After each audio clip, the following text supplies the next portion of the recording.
I just have a value system that says it's not about the money. It's about building something you believe in. It's about serving other people. It's about work ethic. It's about showing up and working. The only thing that stops you from getting what you want in life is the bullshit story you tell yourself. Don't be a follower, be a student. Take advice, but not orders. Take information, but don't let somebody order your life. Make sure what you do is the product of your own conclusion, not to do what someone else says. Take what someone else says, process it, think about it, ponder it. If it makes you wonder, if it makes you think, then it's valuable.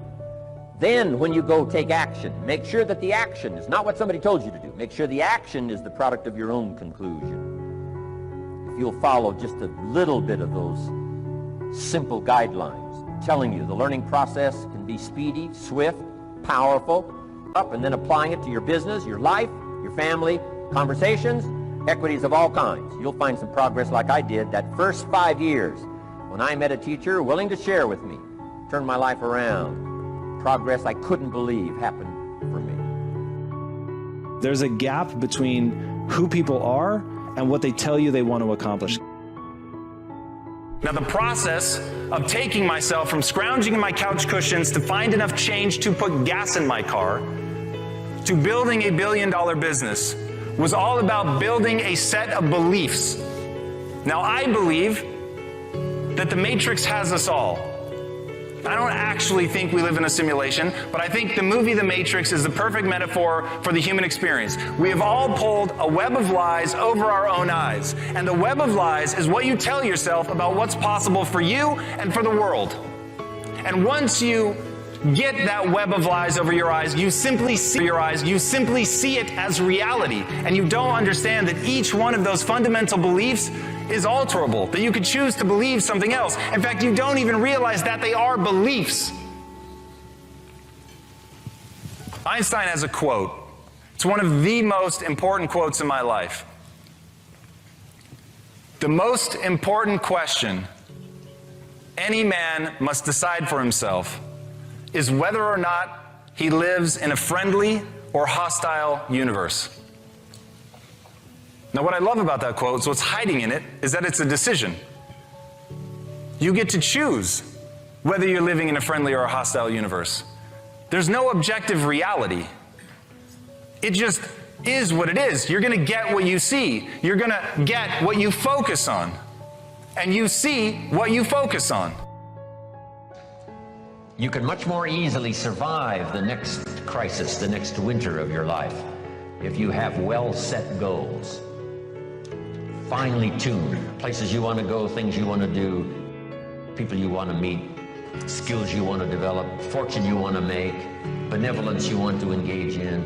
If all of that becomes powerful and clear and you're on your way, I promise you, no matter what happens, those goals will pull you through. You won't be lost in the middle because you'll be able to see beyond. But I believe, ladies and gentlemen, if we can accept the possibility of that this is the decade of consciousness, that's what I believe that this is, the decade of consciousness, if you please. A time where we can begin to create in folks' minds the idea, the possibility that we can create a more humane society, the possibility that we can create more love, communication, and understanding in relationships, the possibility that we can create a drug-free America, the possibility that we can create the kind of respect for diversity and difference in our multicultural society, the possibility that we can begin to develop the mindset to bring out the best in people, to encourage them to achieve their greatness and support them in their dreams, that if we can, in this decade of consciousness, to begin to see and envision that happening, and that we all can play a role, that we were born for such a time as this, that we showed up for this, that we survived 1 out of 9 million sperms, that we've been chosen for this great work. What an exciting time to be alive.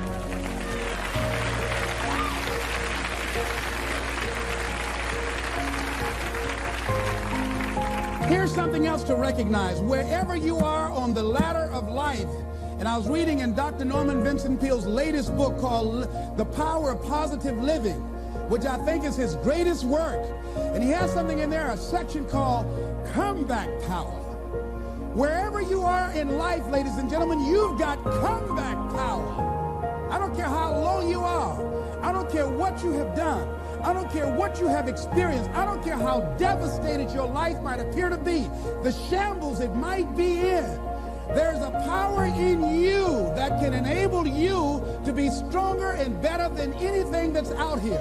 One man who came, and I knew he had a drinking problem, and he was looking at me, and I could smell alcohol on him. I said, excuse me, come here, come here, come here. He said, what is it? I said, let me tell you something. I want you to know you've got something in you that's stronger than that poison you're putting in your body.